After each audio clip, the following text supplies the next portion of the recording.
Yo, what's going on, everybody? It's your boy MotoManDan, and today got another blackboard of chimps for you.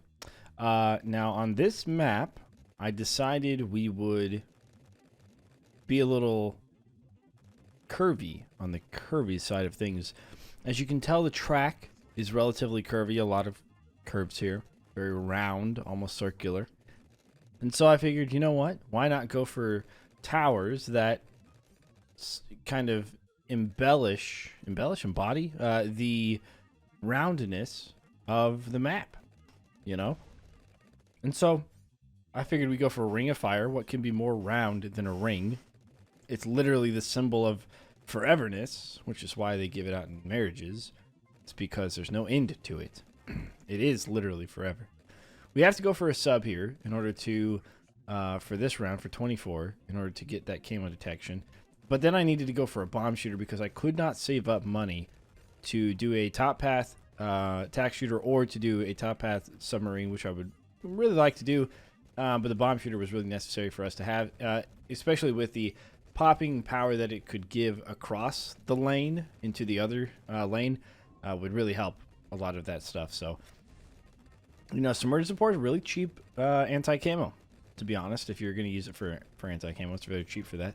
But we get the reactor, so now we can just kind of chill with him there. He's done getting leveled up. And we want to go for the recursive cluster because not only does the bomb shooter shoot out, you know, circular bombs, very round, but it's also the explosions are more round, so there's a lot of round stuff going on.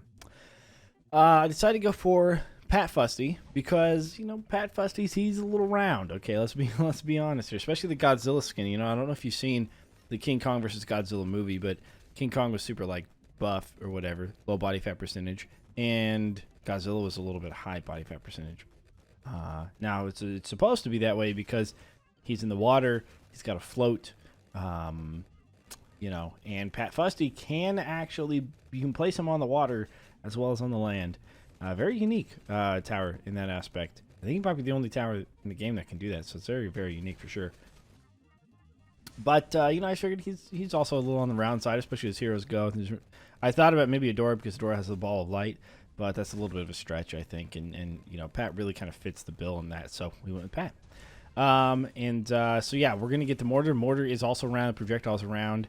Area of effect for the top path, we're going to go for him. That's very round.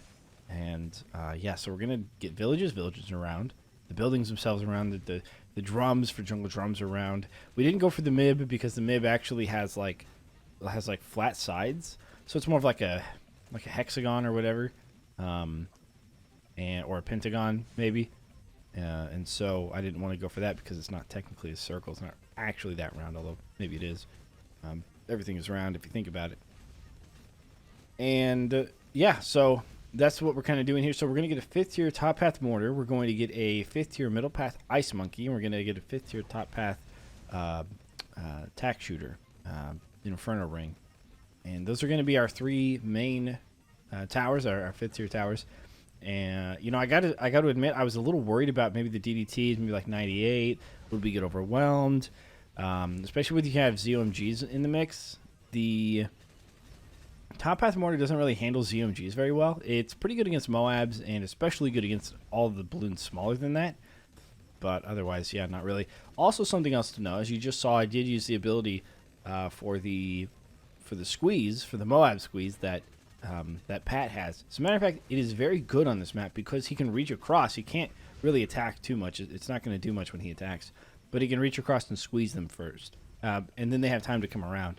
So you're not going to get overwhelmed, or you're not going to miss, you know, him actually attacking by squeezing, because he has such a small amount of effect across the lane there that it doesn't matter as much. So I think this is a really perfect map for Pat for sure, if you put him in a similar position to where I have him here.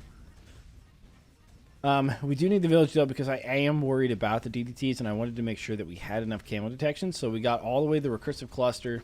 Is able to see the camo detection. We got jungle drums, of course, as you can see. They're very round. The radars are round. And yeah.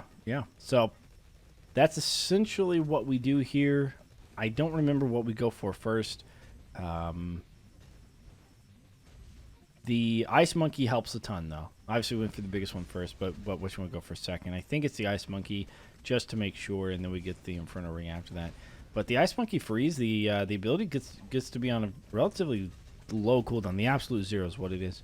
A very short cooldown. And I was very surprised. It helped a ton.